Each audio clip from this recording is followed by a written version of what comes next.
Welcome to స్వతంత్ర news. నేను అబిత. ముందుగా హెడ్లైన్స్. వరంగల్ కు CM Revanth Reddy textile park పనుల పరిశీలన.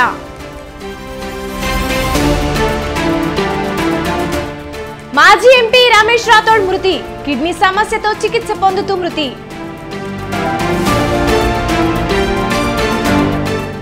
తెలంగాణలో ఏపీ డిప్యూటీ సీఎం పవన్ పర్యటన. కొండగట్టు అంజన్న ఆలయంలో ప్రత్యేక పూజలు. పోర్టు అడ్డగా బియ్యం అక్రమ రవాణా సాగుతోంది. తప్పు చేసిన వారిని వదిలిపెట్టమన్న నాదెండ్ల. మరికొద్ది గంటల్లో టీ20 వరల్డ్ కప్ ఫైనల్ ఫైట్. దక్షిణాఫ్రికాతో భారత్ డి.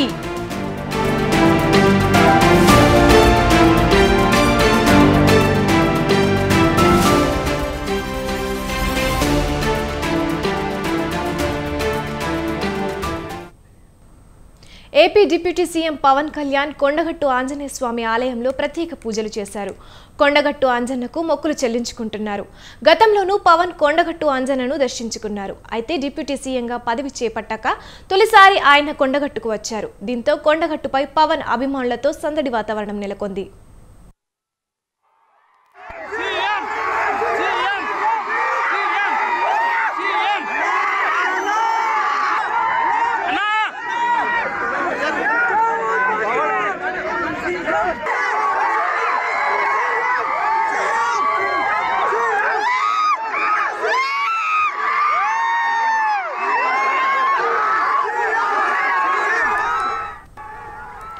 AP deputy CM Pawan Kalyan Kondagattu Anjaneya Swamy ఆలయంలో ప్రత్యేక పూజలు చేశారు.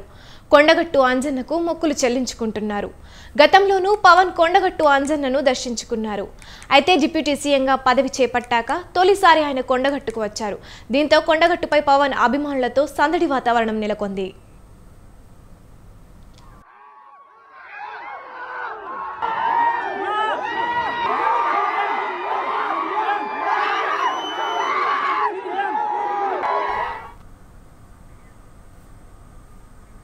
గుంటూరు జీజీహెచ్ ఆసుపత్రిని సందర్శించారు కేంద్ర సహాయ మంత్రి పెమ్మసాని చంద్రశేఖర్. ఈ సందర్భంగా కలెక్టర్ నాగలక్ష్మి, వైద్యశాఖ అధికారులతో సమావేశమైన మంత్రి ఆసుపత్రి ప్రక్షాళనపై చర్చించారు. కేంద్ర ప్రభుత్వ నిధులతో పాటు ఎన్ఆర్ఐ నిధులతో ఆసుపత్రిని అభివృద్ధి చేయాలన్న చర్చ సాగింది.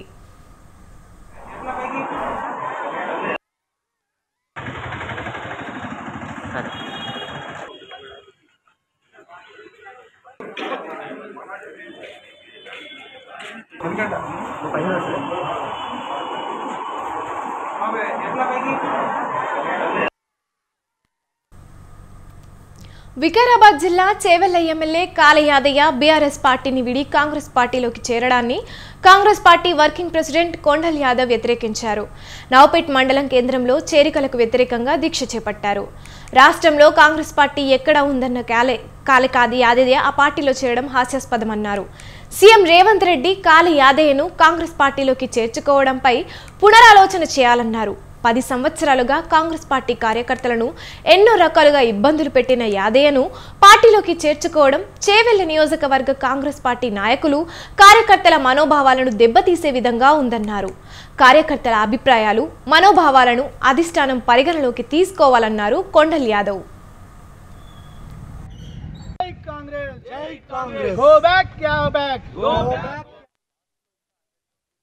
పార్టీ జెండా మోషణలను అనేక రకాలుగా కేసులు పెట్టి కాంగ్రెస్ పార్టీలోకి రావడం యాదయ్యకు మనసు ఎట్లా ఒప్పిందో రాత్రి మాట్లాడిండ్రు.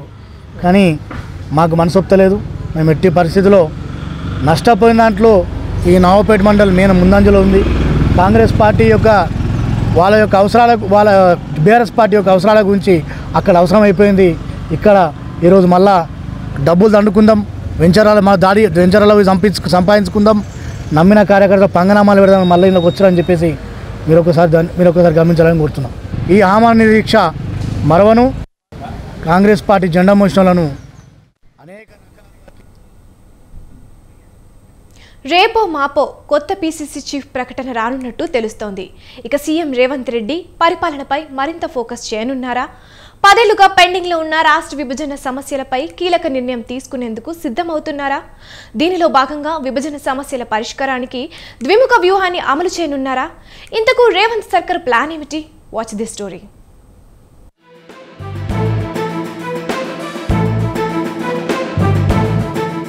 తెలంగాణ సీఎం రేవంత్ రెడ్డి పూర్తి స్థాయిలో పరిపాలనకు సిద్ధమవుతున్నారా అంటే అవుననే సమాధానం వస్తోంది. నిన్నటి వరకు ఎంపీ ఎన్నికల బిజీలో ఉన్న సీఎం రేవంత్ రాజకీయాల్లో చురుగ్గా ఉన్నారు. పీసీసీ చీఫ్గాను సీఎం రేవంత్ ఉండటంతో పార్టీ వ్యవహారాలపై కాస్త ఎక్కువ ఫోకస్ పెట్టారు. ఇప్పుడు ఆయన పీసీసీ అధ్యక్ష పదవి కాలం ముగిసింది. దీంతో రేపో మాపో తెలంగాణ కాంగ్రెస్కు కొత్త సారథిని హైకమాండ్ నియమించనుంది. దీంతో ఇక సీఎంగా పూర్తి స్థాయిలో రేవంత్ దృష్టి సారించనున్నట్టు తెలుస్తుంది.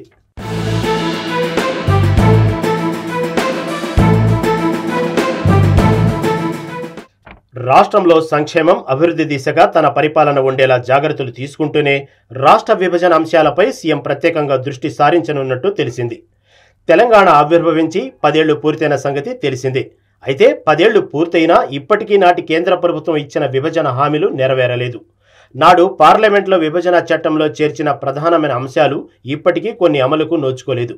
దీంతో ఏపీ పునర్విభజన చట్టంలో పేర్కొన్న హామీలు, మరోవైపు ఏపీతో పెండింగ్లో ఉన్న విభజన అంశాల సాధనకు ద్విముఖ వ్యూహంతో ముందుకు వెళ్లాలని సీఎం రేవంత్ రెడ్డి డిసైడ్ అయినట్టు సమాచారం.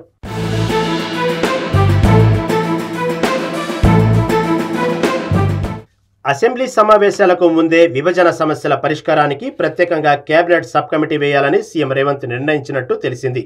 డిప్యూటీ సీఎం భట్టి విక్రమార్క నేతృత్వంలో సీనియర్ మంత్రులతో సబ్ కమిటీ ఏర్పాటు చేసి 10 ఏళ్లుగా పెండింగ్లో ఉన్న విభజన సమస్యలపై అధ్యయనం చేయనున్నట్టు సమాచారం.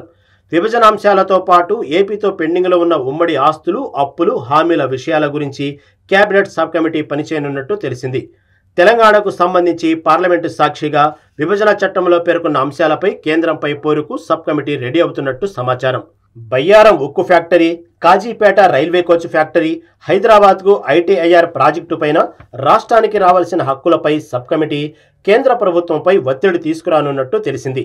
ప్రధాని, కేంద్ర మంత్రులను కలిసి విభజన హక్కుల సాధన కోసం కాంగ్రెస్ నేతలు కేంద్రంపై ఒత్తిడి పెంచనున్నట్టు సమాచారం.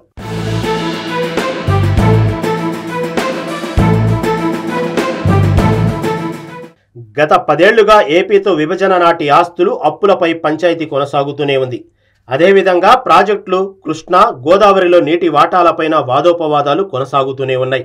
హైదరాబాద్ ఉమ్మడి రాజధానిగా గడువు ముగిసింది. అయితే హైదరాబాద్లో నాడు ఏపీకి కేటాయించిన భవనాలు ఉన్నాయి.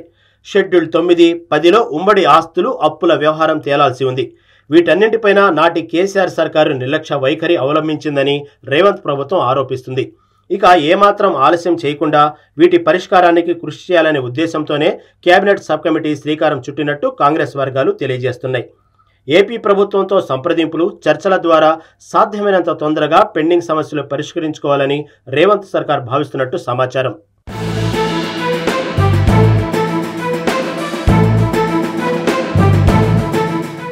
గత దశాబ్ద కాలంగా పరిష్కారానికి నోచుకొని రాష్ట్ర విభజనాంశాలు పరిష్కరించుకొని తన మార్కు చాటుకోవాలని పట్టుదలతో సీఎం రేవంత్ రెడ్డి ఉన్నట్టు తెలుస్తోంది.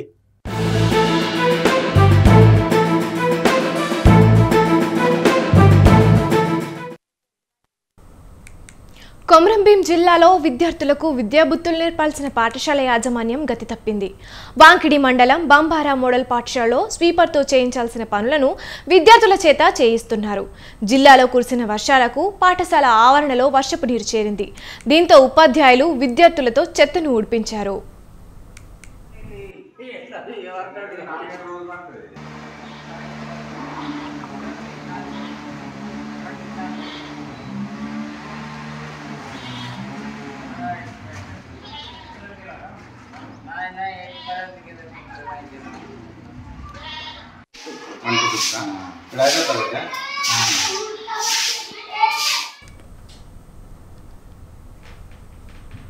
జీహెచ్ఎంసీ కొత్త కమిషనర్కు రాబోయేది అన్ని సవాళ్లేనా?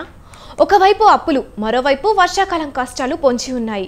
అదనపు బాధ్యతలు ఆమ్రపాలికి భారంగా మారనున్నాయా అంటే అవునని సమాధానం వినిపిస్తోంది. వీటన్నింటికి ఇటీవలే కమిషనర్గా బాధ్యతలు చేపట్టిన ఆమ్రపాలి ఏ విధంగా సమాధానం చెప్పబోతోంది? Watch the story.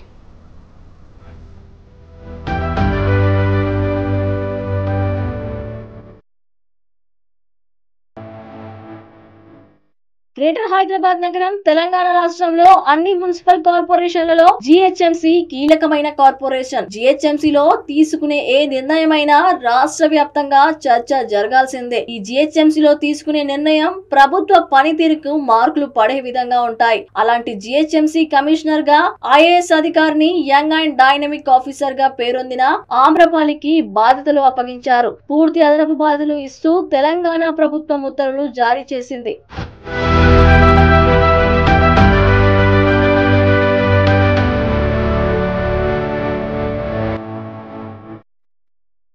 Greater city పాలనపై దృష్టి సారించిన కాంగ్రెస్ ప్రభుత్వం తన మార్కు పాలనను గ్రేటర్ సిటీకి అందించాలనే ఆలోచనలో భాగంగానే ప్రస్తుతం కమిషనర్ గా ఉన్న రోనాల్డ్ రోస్ కి అక్కడి నుంచి తప్పించారనే టాక్ నడుస్తోంది. జిహెచ్ఎంసి కమిషనర్ గా జూలై 5, 2023న బాధ్యత తీసుకున్న రోనాల్డ్ రోస్ మొదటి రోజు నుంచే పాలనలో వేగం పెంచారు. ఆస్తి పన్ను విభాగాన్ని ప్రక్షాళన చేశారు. పన్ను చెల్లింపులో జరుగుతున్న అవకతవకల కట్టడికి నగదు రహిత విధానాన్ని ప్రవేశపెట్టారు.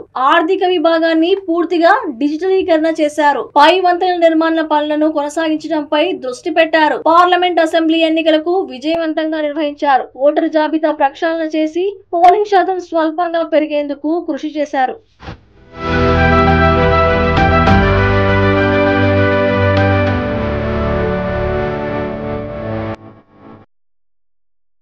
ఇక కొత్త కమిషనర్ ఆమ్రపాలికి బల్దియా బాస్ గా ప్రమోషన్ వచ్చినప్పటికీ రాబోయే కాలమంతా ఆమెకు సవాలుగానే ఉండనుంది. హైదరాబాద్ అభివృద్ధి పనులకు ఖజానాలో చిల్లి గవ్వ లేకపోవడంతో కాలనీలో రోడ్లతో పాటు ఇతరత్ర దాదాపు 15,000 కోట్ల విలువైన పనులు నిలిచిపోయాయి. నిర్మాణంలో ఉన్న ఎన్ఆర్డీఐ నలాల విస్తరణ ప్రాజెక్టులు పూర్తి కావాలంటే దాదాపు 6,000 కోట్లు అవసరం. బల్దియాలో ఆర్థిక సంక్షోభం నెలకొంది. లోక్సభ ఎన్నికలు పూర్తవడంతో మహానగరం విస్తరణ అభివృద్ధిపై దృష్టి పెట్టాలని సీఎం రేవంత్ రెడ్డి నిర్ణయించారు. ఈ నేపథ్యంలో కొత్త కమిషనర్ నియమించి వేగంగా పనులు పూర్తి చేయాలని భావిస్తున్నారు. ఇందులో భాగంగానే ఆమ్రపాలిని కమిషనర్ గా నియమించారు. జిహెచ్ఎంసి ఏర్పడ్డాక మొట్టమొదటి మహిళా కమిషనర్ గా ఆమ్రపాలిని నియమించారు.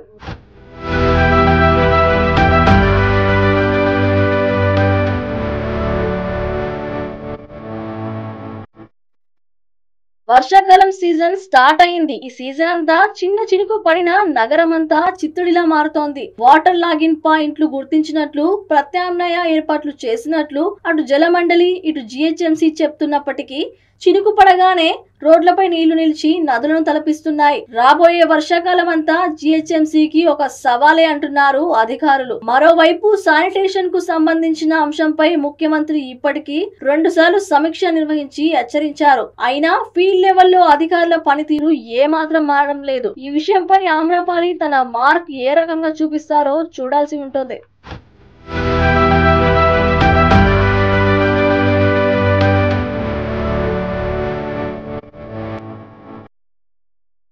తెలంగాణ రాష్ట్రం ఏర్పడిన తర్వాత జిహెచ్ఎంసికి మొట్టమొదటి మహిళా కమిషనర్ గా ఆమ్రపాలి బాధ్యతలు నిర్వహిస్తున్నారు. ఇప్పటి వరకు నిర్వహించినటువంటి కమిషనర్లు వాళ్ళ మార్కు చూపించుకున్నారు. మరి రాబోయే రోజుల్లో ఆమ్రపాలి తన మార్కు చూపిస్తారా లేదా అనేది చూడాలి. మరి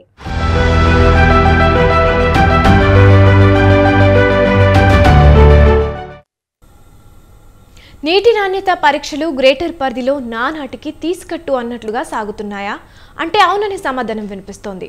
వాస్తవానికి గ్రేటర్ హైదరాబాద్ పరిధిలో ప్రతి ఇంటికి స్వచ్ఛమైన తాగునీటిని అందించడం వాటర్ బోర్డు లక్ష్యం. అయితే ఇందుకు భిన్నంగా కొందరు అధికారులు వ్యవహరిస్తున్నారు. వాటర్ బోర్డు పరిధి విస్తరించడంతో పాటు కనెక్షన్ల సంఖ్య రోజు రోజుకు పెరుగుతున్న నేపథ్యంలో నీటి నాణ్యత పరీక్షలు క్రమేపీ తగ్గిస్తుండడం ఆందోళన కలిగిస్తోంది.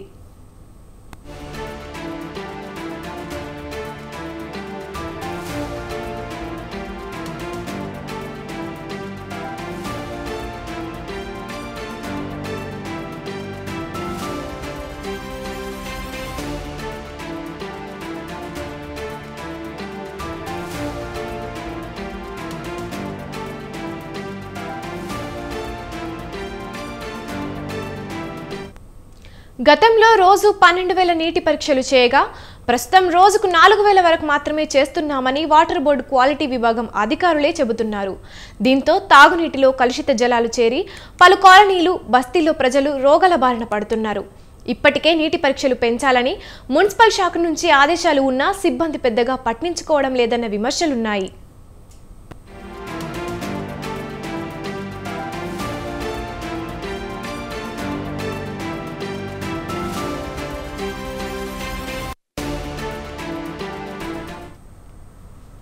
గ్రేటర్తో పాటు ఔటర్ రింగ్ రోడ్డు పరిధిలోని 1.5 పైగా జనాభాకు వాటర్ బోర్డు తాగునీటి సరఫరా చేస్తోంది. 2656 మిలియన్ లీటర్ల నీటిని నగరానికి ప్రతిరోజు తీసుకొస్తున్నారు. ఇందులో కృష్ణా జలాలు 1255 మిలియన్ లీటర్లు కాగా గోదావరి జలాలు 772 మిలియన్ లీటర్లు. ఇక సింగూరు నుంచి 313, మంజిరా జలాలు 184, ఉస్మాన్ సాగర్ నుంచి 97, హిమాయత్ నగర్ సాగర్ నుంచి 35 మిలియన్ లీటర్ల నీటిని నిత్యం సరఫరా చేస్తున్నారు. ఈ నీటిని వివిధ దశల్లో శుద్ధి చేస్తున్నారు.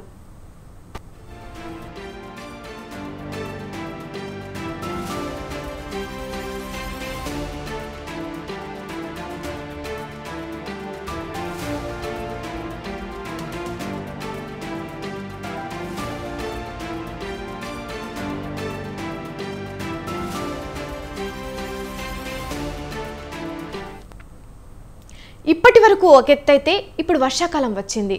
చిన్నపాటి వర్షానికి డ్రైనేజీలు పొంగి పొర్లుతుంటాయి. ఈ పరిస్థితుల్లో మెరుగైన సరఫరా సాధ్యమవుతుందా లేదా అన్నది ఆలోచించేలా చేస్తోంది. కొన్ని ప్రాంతాల్లో మంచినీటి పైప్ లైన్లు, మరుగునీటి పైప్ లైన్లు పక్కపక్కనే ఉన్నాయి. దీంతో ఇకనైనా అధికారులు నీటి పరీక్షలు సాధ్యమైనన్ని ఎక్కువ నిర్వహించాలని కోరుతున్నారు జంటనగర వాసులు.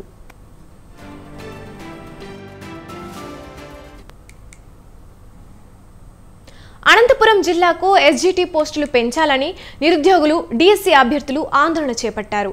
టవర్ క్లాక్ నుంచి సప్తగిరి సర్కిల్ మీదుగా కలెక్టర్ కార్యాలయం వరకు ర్యాలీ నిర్వహించి నినాదాలు చేశారు.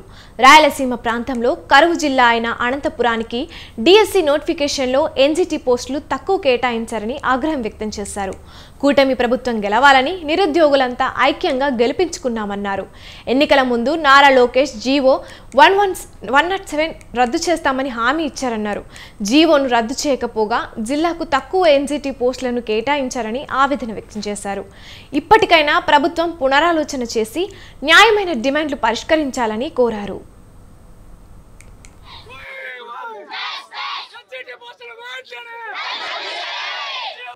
ప్రభుత్వానికి విన్నపించుకోవడానికి మాత్రమే వచ్చాము. మేము అకనిస్ట్గా చేయడం లేదు. మొదటగా ఇది గుర్తించాలి. మేము చెప్పేది ఏంటంటే మాకు మేము 40,000 మంది ఉన్నాము. మేము 40,000 పోస్టులు అడగడం లేదు. మాకు జీవో 117 రద్దు చేస్తే మాకు ఎన్ని పోస్టులు ఉంటాయో అన్ని పోస్టులు ఇవ్వండి. సుప్రీంకోర్టు ప్రకారము 3, 4, 5 క్లాసులకి ఎస్జిటి వాళ్ళు మాత్రమే అర్హులు. గత ప్రభుత్వం మేము దీని మీదే అదే పనిగా మేము ఉద్యమం చేసినారు. మన మంత్రి గారు నారా లోకేష్ గారు కూడా నోట్ ఇచ్చారు. మేము 117 రద్దు చేస్తాము, ఖచ్చితంగా రద్దు చేస్తామని చెప్పారు. ఇది ఇప్పుడు అది చేయకపోవడం వల్లే మాకు పోస్టులు లేవు. ఖచ్చితంగా దీన్ని రద్దు చేయాలి, మాకు పోస్టులు పెంచాలనేసి మేము కోరుకుంటున్నాము. ప్రభుత్వానికి విన్నపించుకోవడానికి మాత్రమే వచ్చాము. మేము అకనిస్ట్గా చేయడం లేదు. మొదటగా ఇది గుర్తించాలి. మేము చెప్పేది ఏంటంటే మాకు మేము 40,000 మంది ఉన్నాము. మేము 40,000 పోస్టులు అడగడం లేదు. మాకు జీవో 117 రద్దు చేస్తే మాకు ఎన్ని పోస్టులు ఉంటాయో అన్ని పోస్టులు ఇవ్వండి. మా ఎస్జిటి అభ్యర్థులకి ఏమంటే సార్, లాస్ట్ ఇయర్ 2028 నుంచి పోస్టులు లేక మా దగ్గర గవర్నమెంట్ నుంచి సరిగ్గా జాబులు లేక నిరుద్యోగుల ఐక్యత చాలా అంటే చాలా పెరిగి అన్ఎంప్లాయ్మెంట్ ఆ గవర్నమెంట్ లోనే అనుకుంటే ఈ గవర్నమెంట్ లో కూడా వచ్చేలాగే ఉంది. మా జియో 117 రద్దు చేస్తే ప్రతి స్కూల్లో 3 పోస్టులైనా పెరుగుతాయి. పెరిగినట్లయితే ఇక్కడ 40,000 మంది ఎంత పోరాడుతున్నారో అంతమందికి అవసరం లేదు. అర్హత ఉన్న వాళ్ళకే వస్తుంది, అర్హత ఉన్న వాళ్ళకే రావాలి. కానీ మీరు 183 పోస్టులు ఇస్తే ఈయన అనంతపూర్లో ఎలా వస్తుంది? ఏం చేయాలి? ఇంతమంది ఎస్జిటి అభ్యర్థులు ఎందుకున్నారు? వాళ్ళు డైట్ ఎందుకు చేశారు? ఒక గవర్నమెంట్ జాబ్ రావాలని, ఒక గవర్నమెంట్ మా నిరుద్యోగత వెళ్ళి ఒక ఐద్యోగత రావాలని గవర్నమెంట్ హైదరాబాద్ పాత బస్తీలో కరెంటు వసూళ్లపై ఫోకస్ పెట్టారు సీఎం రేవంత్ రెడ్డి. ఈ క్రమంలోనే బిల్లు వసూళ్లు అదాని సంస్థకు అప్పగిస్తున్నట్టు సీఎం రేవంత్ రెడ్డి ఢిల్లీలో వెల్లడించడంతో ప్రస్తుతం ఈ అంశం హాట్ టాపిక్గా మారింది. రాష్ట్రంలో విద్యుత్ పంపిణీ వ్యవస్థను ప్రైవేటీకరించే దిశగా కాంగ్రెస్ అడుగులు వేస్తోందని విమర్శలు వెల్లువెత్తుతున్నాయి.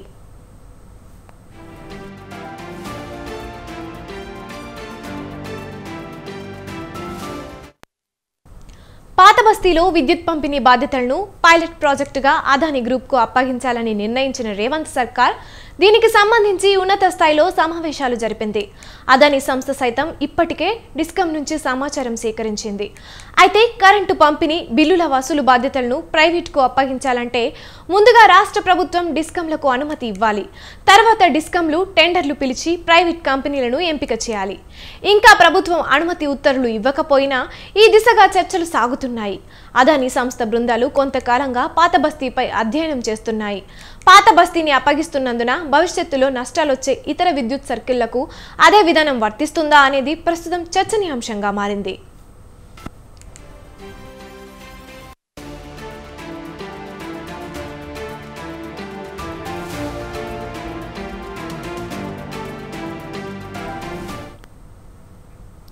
పాత బస్తీలో కరెంటు బిల్లులు సక్రమంగా చెల్లించడం లేదని, వసూలు చేసేందుకు వెళ్లే కరెంటు సిబ్బందిపై దౌర్జన్యానికి దిగుతున్న కారణంగా ఈ నిర్ణయం తీసుకున్నట్టు తెలిపారు సీఎం రేవంత్ రెడ్డి. పాత బస్తీ తర్వాత హైదరాబాద్ నగరంలో ఆపై రాష్ట్ర వ్యాప్తంగా విద్యుత్ పంపిణీ బాధ్యతను అదానికి అప్పగిస్తామని తెలిపారు. అదాని గ్రూప్ ద్వారా వచ్చే ఆదాయంలో 75% రాష్ట్ర ప్రభుత్వానికి, మిగిలిన 25% అదాని గ్రూప్కు వెళ్తుందని ఆయన వెల్లడించారు. దీనిపై ఇప్పటికే అదాని గ్రూప్తో చర్చించామని, వారు అంగీకరించారని తెలిపారు. దీనికి సంబంధించిన ప్రాజెక్టు రిపోర్ట్ను సిద్ధం చేయాలని అదాని గ్రూప్ను కోరినట్టు చెప్పారు.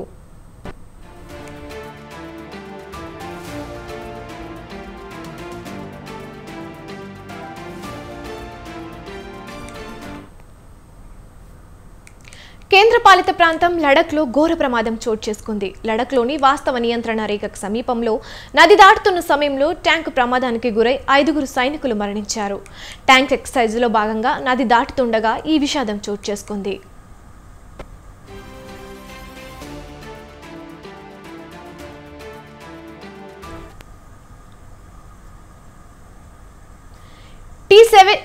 T-72 ట్యాంక్లో మందిర్ మొర్హ్ నది దాటుతుండగా ఒక్కసారిగా ప్రవాహ ఉధృతి పెరిగి ఈ ప్రమాదం జరిగినట్టు అధికారులు తెలిపారు.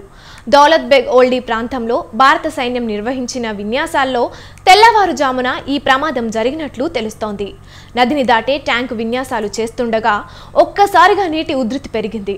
దీంతో 5 జవాన్లు నదిలో కొట్టుకుపోయి ప్రాణాలు కోల్పోయారు. మృతుల్లో జూనియర్ కమిషనర్ అధికారి ఉన్నట్లు రక్షణ శాఖ వర్గాలు వెల్లడించాయి.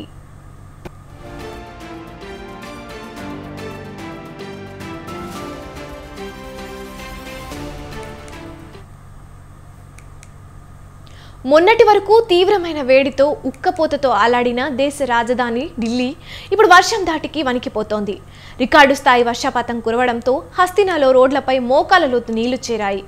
24 గంటల్లోనే 22.81% వర్షపాతం నమోదవడంతో రాజధాని ప్రజలు అల్లాడిపోయారు. గత 88 ఏళ్లలో ఇదే అత్యధిక వర్షపాతంగా చెబుతున్నారు అధికారులు. భారీ వర్షానికి ఇళ్లలోకి నీరు చేరింది. రోడ్లపైన వరద పోటెత్తింది. దీంతో విద్యుత్ సరఫరాకు తీవ్ర అంతరాయం ఏర్పడింది. జనజీవనం అస్తవ్యస్తమైంది. ఒక్క మాటలో చెప్పాలంటే నిత్యం ఉరుకులు పరుగులతో కనిపించే ఢిల్లీ వీధుల్లో ఇప్పుడు వరద నీరుతో నిండిపోయి కనిపిస్తున్నాయి.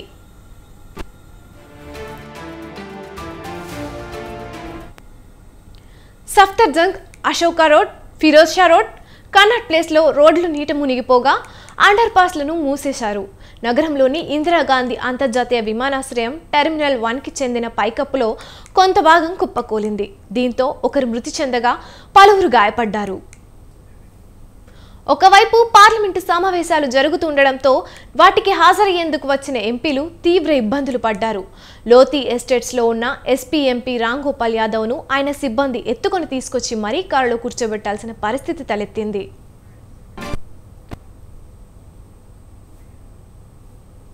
రిలయన్స్ ఇండస్ట్రీస్ అధినేత ముఖేష్ అంబానీ చిన్న కుమారుడు అనంత్ అంబానీ రాధికా మర్చెంట్ వివాహం ప్రస్తుతం టాక్ ఆఫ్ ది ఇండస్ట్రీగా నిలుస్తోంది. వీరి వివాహం జూలై 12న జరగనుంది. దీంతో ఇప్పటికే ఆ జంట పెళ్లి హడావిడి మొదలైపోయింది. 5 నెలలు ప్రీ వెడ్డింగ్ సెలబ్రేషన్స్ జరుగుతూనే ఉన్నాయి. ఇప్పుడు పెళ్లికి 10 రోజులే సమయం ఉండడంతో అంబానీ కుటుంబం సహా మరో కీలక నిర్ణయం తీసుకుంది. నిరుపేద ప్రజల కోసం సామూహిక వివాహాలు నిర్వహించనున్నట్లు ప్రకటించారు. అనంత్ రాధిక ప్రీ వెడ్డింగ్ వేడుకల్లో భాగంగా జూలై 2వ తేదీన సాయంత్రం 4:30 ఈ వేడుకను నిర్వహించనున్నట్లు తెలిపింది. మహారాష్ట్రలోని పాల్ఘర్లో గల స్వామి వివేకానంద విద్యామందిర్లో ఈ కార్యక్రమాన్ని ఏర్పాటు చేసినట్లు ప్రకటించింది. ఈ వేడుకలకు సంబంధించిన ఓ కార్డు సోషల్ మీడియాలో వైరల్ అవుతోంది.